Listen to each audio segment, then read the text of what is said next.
J'ai compris.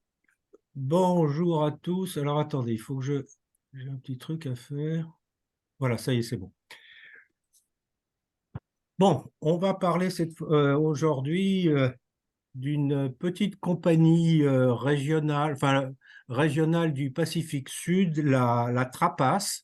La Trapas qui était la société française des transports aériens du Pacifique Sud. C'est une compagnie qui a été fondée en 1946, basée à Nouméa pour effectuer des liaisons locales et régionales. Elle est née, on verra, elle est née en 1946 et terminé sa vie malheureusement en 1951. Alors c'est une compagnie qui a essentiellement opéré sur la Nouvelle-Calédonie, Wallis et Futuna et la Polynésie française. C'est une des toutes premières, ça a été la première compagnie locale ou régionale des territoires français du Pacifique Sud, d'où ces timbres qui ont été émis par les trois territoires. Alors vous voyez en haut les timbres émis par la Nouvelle-Calédonie, avec les deux types d'appareils qui ont été utilisés, le petit CB ici et le Catalina un peu plus gros. Ce Catalina, on le retrouve sur les timbres de Wallis, puisque c'est un Catalina qui a opéré entre Nouméa et Wallis.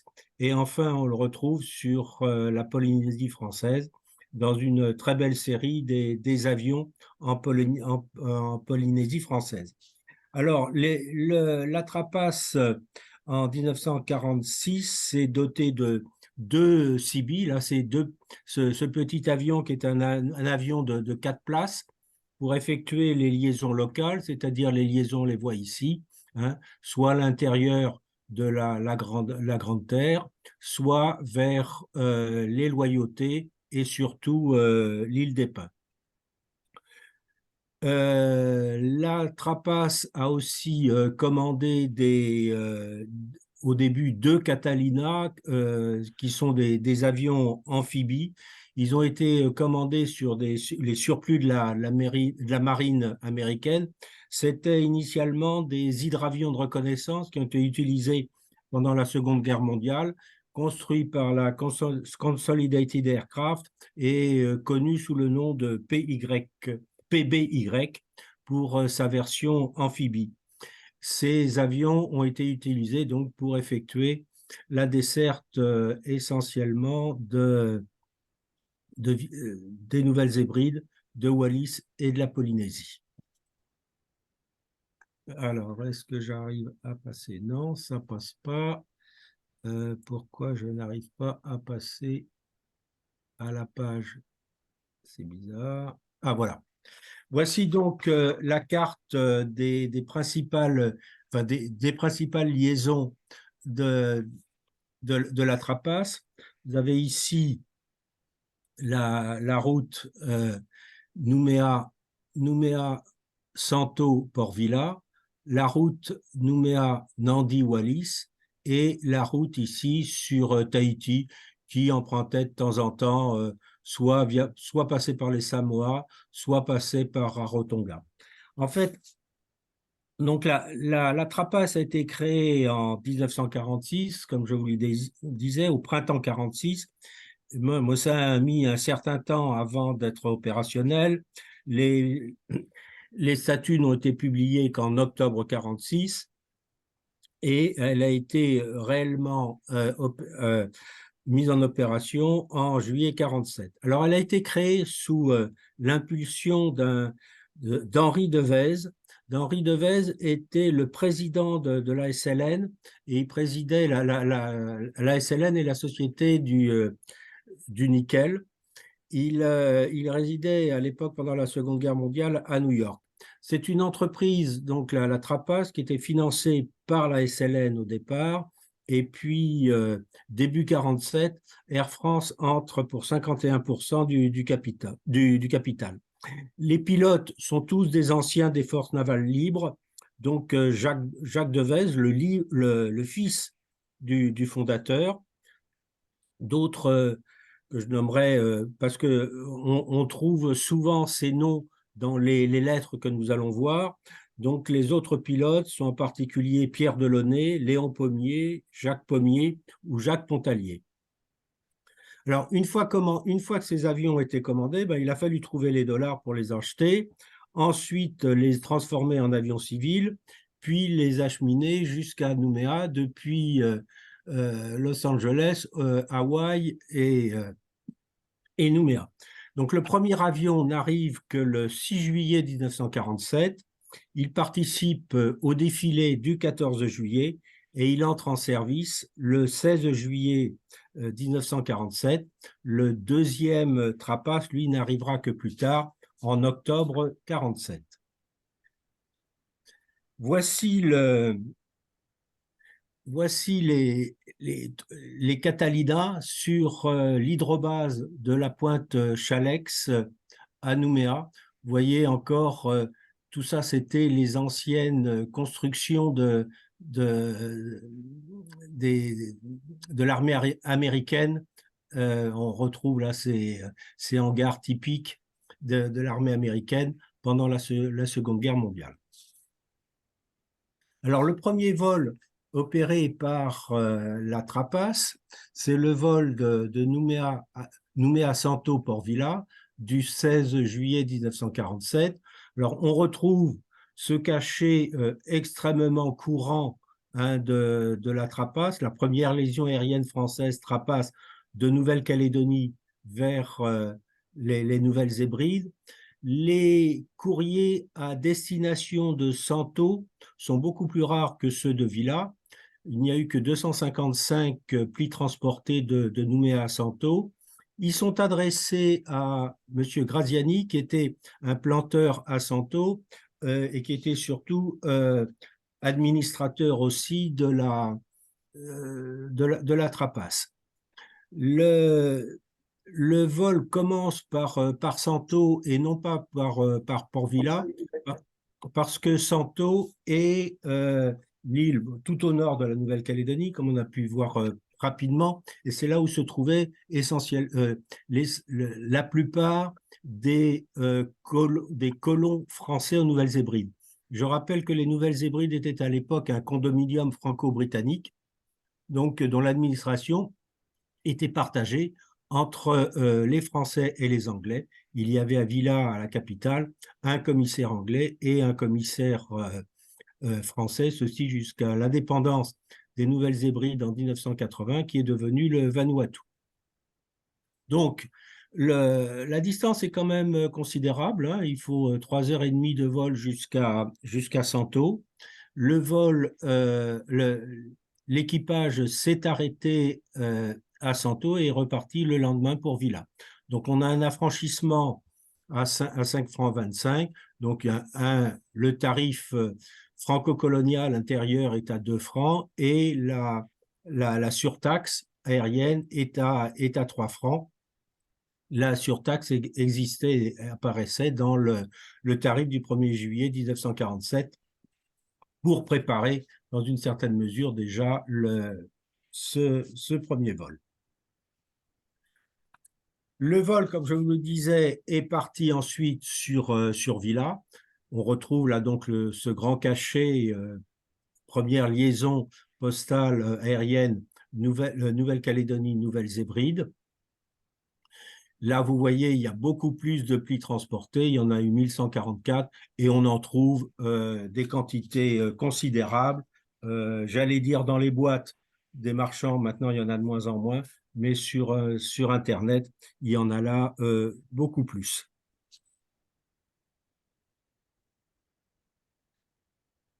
Alors, sur le vol retour Santo-Vila-Nouméa, les plis sont beaucoup plus difficiles à trouver, en particulier au départ de Santo, pour une raison très simple, c'est qu'il n'y a pas eu de cachet spécial. Donc, on ne peut déterminer que ces enveloppes ont pris ce premier vol qu'en regardant de près les cachets à date et les destinataires. Pardon. Alors, on voit ici qu'il y a eu curieusement une erreur de date. Il y a eu d'abord un 19 juillet qu'on voit derrière et ensuite qui a été corrigé par un cachet du 18 juillet. Effectivement, c'est bien le 18 juillet qui est parti le vol de Santo pour Villa et ensuite Nouméa. Le docteur Catala est un médecin chercheur particulièrement bien connu en Nouvelle-Calédonie. C'est lui d'ailleurs qui a créé l'aquarium de Nouvelle-Calédonie. Il était à l'Institut français d'outre-mer, situé justement à Lansvata, qui était tout près de la pointe Chalex qu'on a vue sur la photo. Et c'est ce monsieur Catala qui a hébergé au départ les équipages de la Trapace à Nouméa. Alors, juste un petit mot sur les affranchissements. La monnaie locale était le franc or, enfin le franc or aux Nouvelles-Hébrides. Donc, on a un affranchissement à 15 centimes, dont 10 centimes franc or en port simple et 5 centimes de surtaxe aérienne. Donc là, vous avez une enveloppe qui est peu courante. Voici une autre enveloppe, alors là, du retour au départ de Villa sur Nouméa. Ces plis sont très difficiles à trouver. Il n'y en a eu que à peu près 200. Alors, il y a cette griffe ici, première lésion aérienne de Port Villa Nouméa par la Trapace. On ne sait pas si c'est une griffe émise par la Poste ou une griffe privée. Je pense plutôt qu'il s'agit d'une griffe privée. Et elle a été établie par une institutrice qui était bien connue, Jacqueline Dubé. Ce qui est intéressant ici sur ce pli, c'est que vous avez au départ ici le cachet Nouvelles Hébrides Port Villa en français et au retour, vous avez le cachet en anglais New Hebrides Villa avec l'arrivée retour à Villa du 31 juillet. Alors au début, le vol se faisait en 2 jours. Il était hebdomadaire. Très vite, le vol est passé en une seule journée. Il faisait Nouméa-Santo Villa. Il était hebdomadaire, sauf les périodes de pointe, je dirais, les périodes de Noël ou les vacances scolaires, où il y avait 2 vols par semaine. Voici une photo du débarquement des passagers à l'aéroport de Magenta à Nouméa, qui débarquent depuis le Catalina de la Trapace. Vous voyez un peu les conditions un peu difficiles, je dirais, ou étonnantes de l'exploitation de ces appareils dans le Pacifique.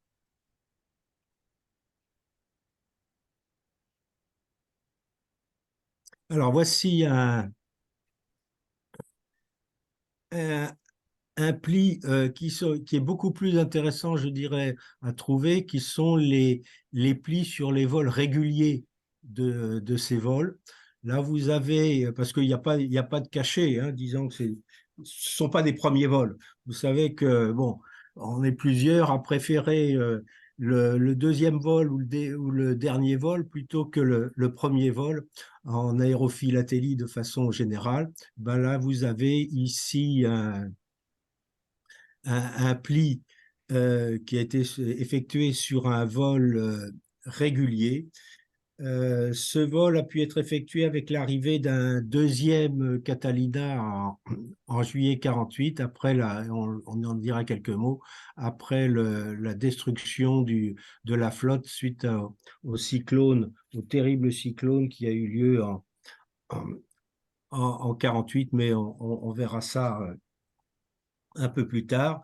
Donc, après l'interruption de l'exploitation suite à la destruction des Catalinas par le cyclone,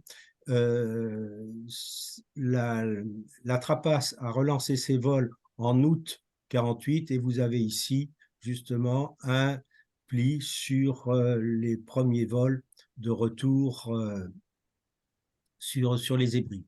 On constate au dos une erreur de date, puisque à Nouméa, il est daté du 16 août, avec un départ le 17 août. Donc, il y a visiblement eu une erreur à l'arrivée à Nouméa. C'est marqué en anglais le mois. Oui, D'accord. oui, là, ici, effectivement, on retrouve ici le terme août, alors que, curieusement, le cachet est un cachet français. Mhm. Alors, ensuite, bon, à Wallis, voilà, vous avez ici le, la- le vol Nouméa-Wallis, et en fait, c'est le seul vol, c'est le premier et le seul vol qu'il y a eu sur Nouméa-Wallis. Il s'agit en fait d'un vol qui a été effectué à la demande des autorités gouvernementales de Nouvelle-Calédonie à la suite d'une épidémie de typhoïde aux Hébrides. Donc, il y a eu un vol qui a été réquisitionné par le gouvernement de Calédonie à la Trapace pour aller envoyer du sérum et des vaccins à Wallis.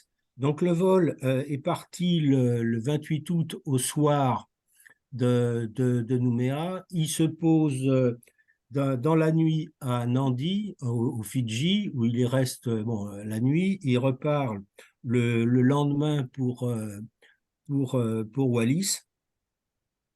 Donc vous avez ici une lettre qui est adressée, je dirais plus exactement, que s'adresse le pilote Pontalier à Wallis, avec un affranchissement à 3 francs, 2 francs le tarif de base, mais comme il n'existait pas de liaison aérienne, ni à l'époque, ni en prévisionnel, la surtaxe aérienne qui a été prise est la surtaxe de 1 franc, applicable aussi bien à destination des Nouvelles-Hébrides que de Tahiti. Et vous avez ici alors un cachet un petit peu différent de l'autre, mais qui est très semblable, puisque vous avez la liaison Nouvelle-Calédonie, île Wallis.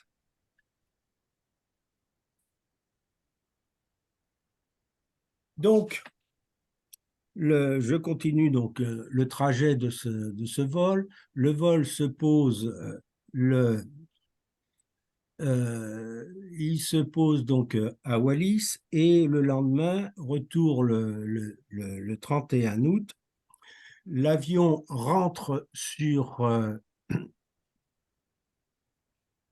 il rentre sur Wallis via Futuna.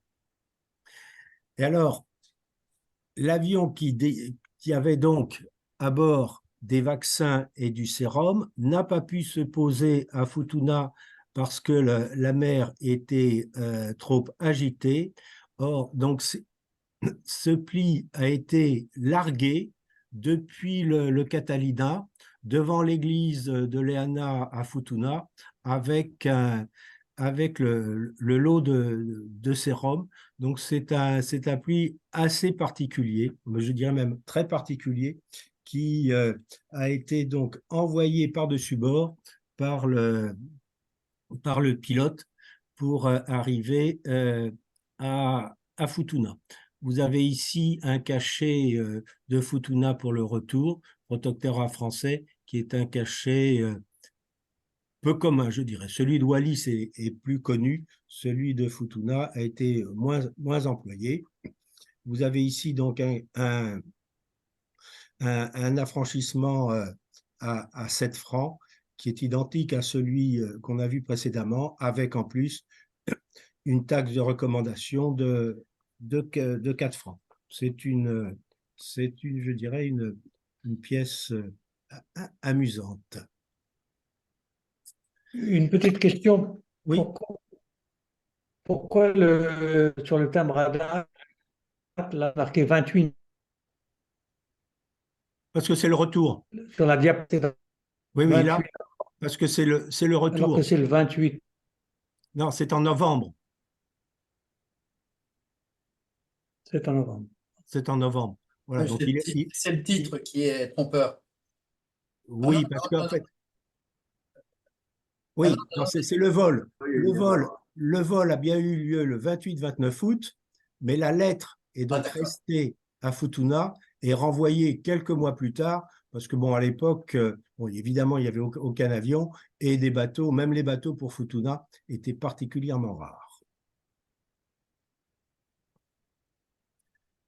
Alors, voilà une lettre là qui est, je dirais, qui est tout aussi intéressante, qui est peut-être moins philatélique que les autres, parce qu'il s'agit réellement d'une lettre qui a été, qui a voyagé sur une destination peu assez rare à l'époque, hein, qui était puisqu'elle est partie sur la Martinique. Elle a donc pris ce premier vol de Wallis au départ de Wallis donc au départ de Wallis, oui, c'est le 25 août. Elle repart donc de Nouméa le 31 août. Elle arrive à New York le 7 septembre. Ça, c'est donc, elle a emprunté le vol de la Paname qui venait soit de Nouvelle-Zélande, soit de l'Australie pour remonter sur les États-Unis via San Francisco. Et de New York, elle descend vers Fort-de-France au 11 septembre.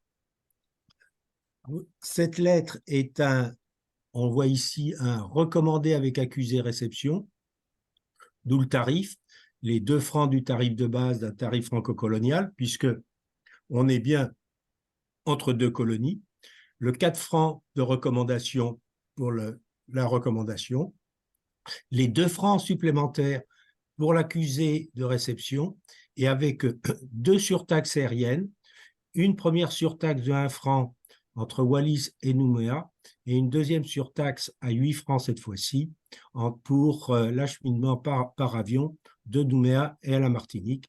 Il y a 50 centimes de trop perçus. Voilà, maintenant, avant de passer à Papeete, voici une carte maximum assez jolie qu'ont fait l'Office des postes de Tahiti dans une série, comme je vous disais, des avions de Polynésie. Donc ceci pour introduire notre vol sur Tahiti. Le premier vol de Nouméa vers Papeete a été effectué entre le 28 et le 30 octobre 1947. Il y a de très nombreux plis, hein. Il y a plus de 5000 plis qui ont été transportés de Nouméa à Papeete. Là encore, ce cachet est extrêmement connu, hein. On les trouve dit sur Internet ou très facilement, ou de les boîtes ou chez les marchands très facilement. Ça vaut pas grand-chose. Là, on retrouve encore, hein, le nom du pilote qui s'envoie ses propres plis. Ce qui est intéressant, il y a 2 petites choses sur le plan philatélique qui est intéressant, c'est que ce timbre à 5 francs plus 20 francs est assez peu utilisé compte tenu de la surcharge à 20 francs qui avait été créé, je crois, pour la France libre. Mais ce qui est intéressant, ce qu'on voit souvent, c'est un timbre à 2 francs. Et ce timbre à 2 francs que vous avez ici des établissements de l'Océanie est là pour payer est une taxe de poste restante. Ça n'a rien à voir avec l'acheminement. C'est une taxe de poste restante à Tahiti. C'est pour ça qu'il a été rajouté. On voit, il n'y a pas le Exactement. dessus. On voit que D'accord, c'était ok. rajouté Oui. sur le cachet qu'on voit un petit peu de Nouméa. D'accord. Ok. Alors voilà, une pièce peu commune, puisque cette lettre est adressée à Aitutaki, qui est une île des îles Cook. Je crois que c'est probablement la seule qui existe, hein. Il y a du courrier vers Tahiti, bien évidemment. Il y en a, moi j'en ai jamais vu sur Nandi, il y en a peut-être quelques-unes, mais celle-là est sur Aitutaki, qui est adressée en fait, qui est adressée au postmaster, au receveur de, de l'île Aitutaki. Juste un mot pour raconter un peu ce qui s'est passé là-bas. Lorsque le, l'avion de la Trapace se pose à cette île Cook, les autorités, là encore locales à Rarotonga, qui est la capitale des îles Cook, demandent si le Catalina ne pourrait pas aller à la recherche d'une goélette qui s'était perdue dans la région. Et l'équipage donne son accord et a mis 7 heures pour retrouver cette goélette et la faire récupérer ensuite. Donc l'avion s'est posé, n'a pas fait la liaison directe entre Aitutaki et Papeete. Il s'est posé entre-temps et a passé la nuit à Rarotonga.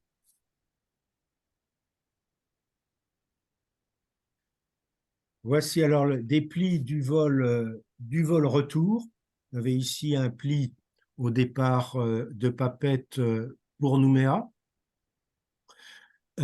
Toujours ce même cachet ovale, mais cette fois-ci de Papeete vers Nouméa, avec des oblitérations du 31 octobre. La Poste a commencé à prendre du courrier et on trouve les cachets entre le 31 octobre et le 4 novembre. 4 novembre étant la date de départ oui. Et voilà, vous avez l'oblitération de départ du 31 octobre, mais le départ de l'avion a été effectué le 4 novembre pour une arrivée au 6 novembre. Alors bon, ces plis-là sont assez courants. Ce qu'on trouve un petit peu moins, ce sont ce timbre-là en particulier. Mais ce qui est beaucoup, beaucoup plus intéressant et absolument pas connu, ce sont les vols, les plis au départ de Papeete vers Nouméa, mais adressés en France. Et là, en l'occurrence, c'est un pli qui est adressé à Monaco. Parce que ce qu'il faut savoir, à l'époque, même jusqu'en novembre 1947, eh bien, le trafic postal de Tahiti vers la France était transporté, parce qu'il n'y avait pas d'avion à l'époque, était acheminé par bateau de Papeete jusqu'au canal de Panama. Il mettait au moins une dizaine de jours. Du canal de Panama, il remontait là encore par bateau jusqu'à New York et prenait l'avion de New York jusqu'en France. Il fallait en l'occurrence plus d'un mois pour acheminer le courrier de Tahiti vers la France. Mais curieusement, enfin de façon très intéressante et peu connue, il est devenu beaucoup plus intéressant d'acheminer le courrier de Tahiti d'abord pour la France, le ramener vers Nouméa, c'est-à-dire qu'on allait en plein ouest, et depuis à Nouméa, le courrier pouvait à ce moment-là reprendre la ligne de la Paname qui faisait Nouméa-San Francisco. Ensuite, le courrier était acheminé de San Francisco à New York par les lignes intérieures américaines, reprenait ensuite l'avion de la Paname qui faisait New York-Londres et redescendait ensuite sur Paris. Donc cet acheminement un peu géographiquement particulier, puisqu'on revenait en arrière, qui était en distance beaucoup plus longue que le trajet Papeete, Colomb, New York, Paris, eh bien, réduisait considérablement l'acheminement, puisqu'on voit ici un départ du 3 novembre enfin, c'était oblitéré le 3 novembre, mais le vol est parti le 4 novembre et on a un cachet au dos d'arrivée à Monaco du 12 novembre. C'est une belle pièce. Voilà une autre pièce qui est aussi intéressante. Alors cette fois-ci, elle est adressée à Fréjus. Alors parce que elle a ce cachet de Papeete Nouméa qu'on trouve partout. Rares sont ceux qui se rendent compte que la destination est la métropole et qui a donc été acheminé par cet acheminement, je dirais, assez exceptionnel. Alors, le marchand a bien marqué, c'est non philatélique, c'est rare, c'est vrai qu'elle n'est pas philatélique, mais ce qui en fait la rareté, c'est sa destination vers la France. Pour la petite histoire, c'est une lettre que j'ai trouvée pour 3 €. Et le Alors, tarif? Et le tarif, Jean-Daniel, alors, le tarif, je n'ai pas pu le déterminer parce que je n'ai pas l'intégralité des tarifs de Tahiti. Ça me semble un peu élevé parce que j'ai vu d'autres plis à 20 francs. Pourquoi il y a le 20 francs et 3? Je n'ai pas eu, j'ai pas eu la possibilité de le définir exactement. Bon, mais ce qui est beaucoup plus intéressant que tous ces plis premiers vols, à part ce premier vol vers la France, ce sont les plis qui ont voyagé sur les vols réguliers de la Trapace. Voici un pli qui a voyagé sur le 3e vol de la Trapace. La Trapace avait des... Alors, il faut savoir que les vols étaient bimensuels. Et pour faire l'aller-retour, pour faire la liaison totale Nouméa-Papeete et retour, il fallait 1 semaine. Vous voyez un peu le temps d'immobilisation de l'avion que ça représentait. Donc, il y avait à peu près 2 vols par mois. Vous avez ici un pli privé adressé au directeur de l'aviation civile à Nouméa, qui a été effectué sur le 3e vol de la Trapace. Et vous avez ici un autre pli qui a été effectué, lui, sur le 4e vol de la Trapace. Donc, j'ai mis tapas, je ne sais pas à quoi je pensais, à quoi je rêvais, mais en fait, c'est bien corrigé, c'est Trapace. Non, on voit, il faut vraiment bien regarder les dates pour se rendre compte comment ils avaient été acheminés et déterminer ensuite l'acheminement par un vol Trapace. Alors, il reste sans doute d'autres plis à trouver, sous réserve qu'il existe, parce qu'on sait que la Trapace a effectué avec les Catalina un vol sur 2 vols plus exactement, 2 vols sur la Nouvelle-Zélande, un premier vol Nouméa-Auckland en janvier 48, et puis un vol qui a fait Nouméa-Auckland-Wellington et retour en fin janvier 1948. Il est généralement dit qu'il n'y a eu aucun pli transporté. Je ne sais pas. C'est un peu étonnant puisqu'on voit que les pilotes s'envoyaient du courrier sur les vols vers les Hébrides et et Tahiti, pourquoi il ne l'aurait pas fait sur les Nouvelles Hébrides? Alors, si c'est comme pour les voyages retour des Nouvelles Hébrides, s'il n'y a aucun cachet spécifique, il doit être effectivement extrêmement difficile de trouver du courrier qui aurait été transporté. Dans tous les cas, ce courrier ne peut être qu'extrêmement minime, parce que du courrier entre la Calédonie et la Nouvelle-Zélande est loin d'être aussi important que celui qui va vers les Hébrides ou vers les Tahiti. D'autres liaisons ont été opérées, alors là, cette fois-ci par le CIBI, hein, par ce petit appareil, à l'intérieur de la Grande Terre, vers Koumak et Pointe-Dimier, ou vers les îles Loyauté et l'île des Pins. Est-ce qu'il y aurait eu des plis?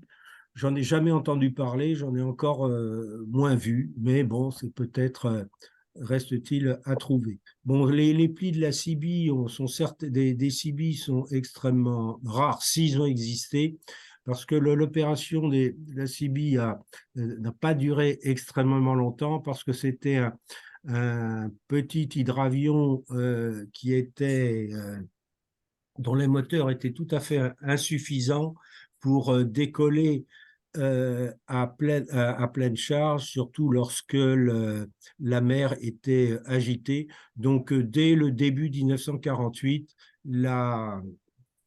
les CIBI ont été retirés de la flotte de la Trapace. Malheureusement, dans la nuit du 13 au 14 mars 1948, un cyclone s'abat sur la Nouvelle-Calédonie. Un des deux Catalina est totalement détruit et l'autre, celui-ci, est fortement endommagé. Les deux CIBI sur les trois sont détruits. Et l'activité ne reprendra que quelques mois plus tard, le 4 août, vers les Nouvelles Hébrides, et encore plus tard, en fin 48, vers Tahiti. Malheureusement, il y a eu deux autres cyclones en février 49 et en février 51 qui vont de nouveau atteindre la Nouvelle-Calédonie. Le 26 janvier, alors le deuxième cyclone, le 26 janvier 1949, heureusement, la Trapace a pu détecter, à partir de la baisse brutale de la pression atmosphérique à la pointe Chalex, l'arrivée du cyclone. Donc, ils ont pu faire décoller de justesse les deux Catalina pour Brisbane. Ils ont pu échapper. En revanche, en février 51, faute d'équipage pour évacuer, les Catalina seront lestés chacun de 5 tonnes d'eau douce, ce qui les sauvera malheureusement, les hangars de la pointe Chalex auraient été emportés par le vent. C'est la grande difficulté de ces îles, on connaît encore maintenant, les destructions faites par les cyclones. Alors voilà quelques plis qui marquent la fin de la Trapace. Au début de 1949 et pendant l'année 49, la Trapace fonctionne de manière tout à fait satisfaisante. Bon, il faut le dire, grâce à une subvention annuelle de l'État français de 30 millions de francs. Mais au courant 1949, il y a eu deux changements profonds qui vont survenir. D'une part, Henri Devez, le fondateur de la compagnie, voit son mandat de président de la SLN résilié par le nouveau conseil d'administration de la SLN. Deuxièmement, le management de la Trapace passe sous le contrôle total d'Air France, qui prévoit des changements profonds dans le réseau de la Trapace, avec en particulier le transfert des activités des Catalina de la Trapace de Nouméa vers Tahiti. En fait, ce que veut faire Air France, elle veut confier au DC4 de la compagnie nationale la desserte de Nouméa depuis Saïgon vers Nouméa et prolonger ces vols DC-4 depuis Nouméa vers les Nouvelles-Hébrides d'une part et vers Tahiti d'autre part. Donc les Catalina qui étaient à Nouméa n'étaient plus nécessaires et Air France préfère à ce moment-là positionner les Catalina à Tahiti pour opérer les liaisons à l'intérieur de la Polynésie, en particulier entre Bora Bora et Papeete.